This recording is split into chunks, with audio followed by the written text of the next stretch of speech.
Welcome to the Forbidden Club, where we do not offer comfort, we offer clarity. And if that clarity stings, it means you've been lied to. Your entire life you've been fed a fantasy about women, that they are soft, sweet, nurturing creatures who just want to love and be loved in return. But here's the forbidden truth you were never told. A woman's greatest strength is not in her love, it's in her manipulation. Not the violent, aggressive kind. Not the manipulation of tyrants or con men. No, a woman's manipulation is silent, it's psychological, it's seductive, and worst of all, it's invisible to the very men it enslaves. Because here's what you need to understand. Women do not fight with fists, they fight with glances, with silence, with tears, with timing, with affection strategically given and strategically withdrawn. They don't overpower you. They make you want to overpower yourself for them. The most dangerous prison is the one you don't know you're in. And right now, if you are in love with a woman, if you are trying to win her approval, impress her, please her, you are already in chains, you just haven't looked down yet. Let us begin with the first and most powerful tool in her arsenal, withholding approval. Women are masterful at making men feel like they're just one step away from being good enough. She will never explicitly say you're inadequate because that would alert you. Instead, she will sigh when you speak. She will pause before saying, "I love you." She will hesitate before complimenting your appearance or accomplishments. These micro-signals are not accidents, they are calculated withdrawals of emotional currency. They train you like a dog chasing a treat. Every compliment she gives you is a ration, every touch is a reward, and over time, without even realizing it, you begin to perform. You lift heavier weights not for yourself, but for the attention you know she might give you if you do. You take career risks not for your purpose, but for the way she might look at you if you succeed. You alter your speech, your humor, your opinions, all to fit her expectations. She has turned you into her puppet, and she never even raised her voice. Now let's move to her second weapon, strategic vulnerability. Modern men have been conditioned to believe that a woman crying is a sign of weakness. But crying is not always weakness, it is often a tactical maneuver. A woman's tears are like a magician's smoke. They distract, confuse, and elicit submission. The moment she cries, the dynamic shifts. You go from being the logical one in control to the guilty party. She wins the argument without ever forming a coherent counterpoint because she has created an emotional emergency you are now forced to fix. You see, she's not trying to win the conversation. She's trying to win the power dynamic. And she knows that tears, especially public ones, are the nuclear option. They turn you into a villain instantly, no matter the facts. Her third tool is the threat of absence. She doesn't need to leave. She just needs to make you think she might. She doesn't say, "I'm going to find someone better." She just goes quiet for a few hours. She doesn't threaten to cheat. She just smiles a little too long at the waiter. She doesn't pack her bags. She just starts saying, "I'm not sure if this is working." These subtle acts of emotional terrorism create instability, and instability creates compliance. You find yourself trying harder, apologizing more, over-explaining your actions, giving her more access to your time, money, and emotions. Not because she demanded it, but because she implied that she could vanish if you didn't. That's how she traps you, not with chains, but with fog. She makes you fear losing something you never actually had full possession of to begin with. Let's talk now about sexual manipulation, the most ancient and effective method of all. A woman doesn't need to refuse sex to control you, she simply needs to vary it. One week she's passionate, the next she's cold. One night she whispers fantasies in your ear, the next she's too tired. This roller coaster of desire and denial trains your nervous system to equate her pleasure with your worth. You become addicted to her yes, terrified of her no, and she knows it. So every time you upset her, she doesn't need to yell. She just turns away in bed, and every time you please her, she rewards you like a pet. It's operant conditioning. It's the same strategy used to train animals, and yet men everywhere still call it love. But here's the most dangerous part. You don't realize it's happening. You think you're choosing to change. You think you're compromising. You think you're becoming a better man. But what's actually happening is that you are being reprogrammed. Bit by bit, day by day, you are trading pieces of your identity for scraps of validation. You are offering your soul in exchange for her approval, and she knows the price but will never admit it. Because why would she? She benefits from your ignorance. Let's address another manipulation that's hidden under the mask of support. Shaping your ambition. A woman will often pretend to support your goals, but only the ones that keep you near, controllable, and non-threatening. The moment you talk about traveling, building something great, or rising too far above her, she subtly begins to discourage it. Not by saying no, but by expressing concern. What if it doesn't work? I just feel like you're changing.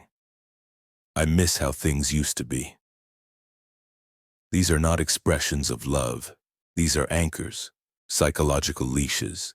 They exist to keep you small, predictable, and emotionally dependent.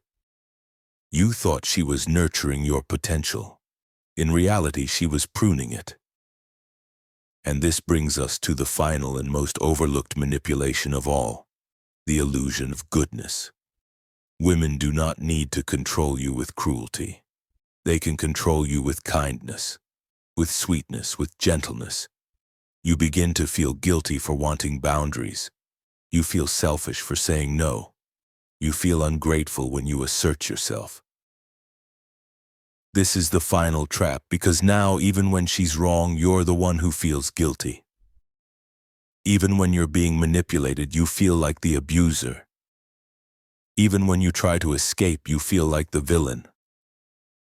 She has not only rewritten your behavior, she has rewritten your morality. If you've made it this far, you already know the surface tactics. You've seen the smiles that aren't real, the silence that isn't peace, and the love that always feels just out of reach. But now we go deeper, because the real danger isn't just that women manipulate you. It's that they often have no idea they're doing it. And that, my friend, is what makes them lethal. You see, a woman doesn't sit in front of a mirror twirling her mustache and plotting your destruction. She doesn't consciously write out a plan to make you weak, compliant, or obsessed. No, her manipulation runs far deeper than that. It is instinctual, biological, and automated. It has been refined through millions of years of evolution.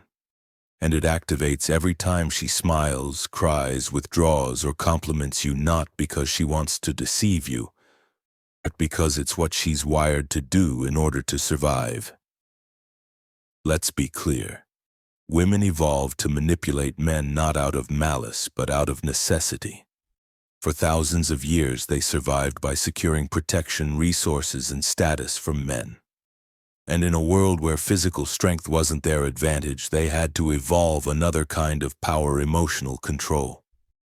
The ability to bend the will of the stronger sex using only the weapon of perceived innocence. Because when a man shouts, he's a threat. When a woman cries, she's a victim. When a man demands, he's controlling. When a woman just expresses how she feels, she's empowered. This double standard is not cultural, it's ancient. It's genetic. And it's why a woman can destroy you without ever breaking a single rule. Let's dive into how this works on a psychological level. When a woman learns, usually from a very young age, that her emotions can control her environment, she begins to optimize them. She realizes that crying gets results, that withholding affection creates obedience, that feigning insecurity makes men prove themselves. These are not conscious manipulations. These are conditioned responses. She learns that performance brings power, and she becomes an actress with no idea she's on stage. This is the apex predator of the emotional world, a creature that truly believes it is kind, honest, and loving while controlling every man in her orbit like a marionette. Let's take the example of gaslighting, one of the most insidious forms of psychological control. A woman might say something cruel, deny it later, then accuse you of overreacting. She might flirt with another man, claim it meant nothing, then shame you for being jealous. She might express affection, pull it back without warning, and then say you're the one with commitment issues. The pattern here is not the behavior, it's the denial of responsibility. She always reframes, always rewrites, always reverses the blame. But here's the twisted part: she actually believes she's innocent. Her brain protects her from guilt. She doesn't see herself as manipulative. She sees herself as reactive, responsive, emotional. And because she's never held accountable, not by society, not by friends, not even by other women, she never learns to recognize her behavior as control. She just calls it setting boundaries, or being honest, or the most dangerous phrase of all, expressing my truth. Her truth, of course, is whatever gives her the most leverage. Now let's talk biology. Women are hardwired for mate selection optimization. This means her subconscious is constantly scanning for better options even if she's in a relationship. She will never admit this because she's not even aware of it. But it shows in her behavior. The sudden disinterest, the nitpicking, the "I don't know what I want anymore" phase. These are signals that her brain has detected a decrease in your reproductive or social value and she's preparing to replace you. She doesn't need to understand this process. Her body does it for her.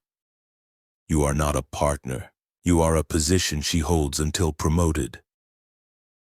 And you will be replaced with the same soft voice that once said, "I could never imagine my life without you." Here's where things get darker. The more you love her, the less she respects you. You think you're showing vulnerability. She sees it as weakness. You think you're being romantic. She sees it as neediness. You think you're proving loyalty. She sees it as desperation. And because she doesn't understand her own biology, she interprets her sudden loss of attraction as your fault. This is why men who do everything right get dumped, and why men who treat women like a side quest get chased. She does not chase love. She chases tension. And the moment you stop being a source of emotional friction, the moment you become predictable, reliable, soft, her instincts kick in. She starts fights for no reason. She pulls away and blames you. She picks up a new hobby or a new male friend or a new therapist.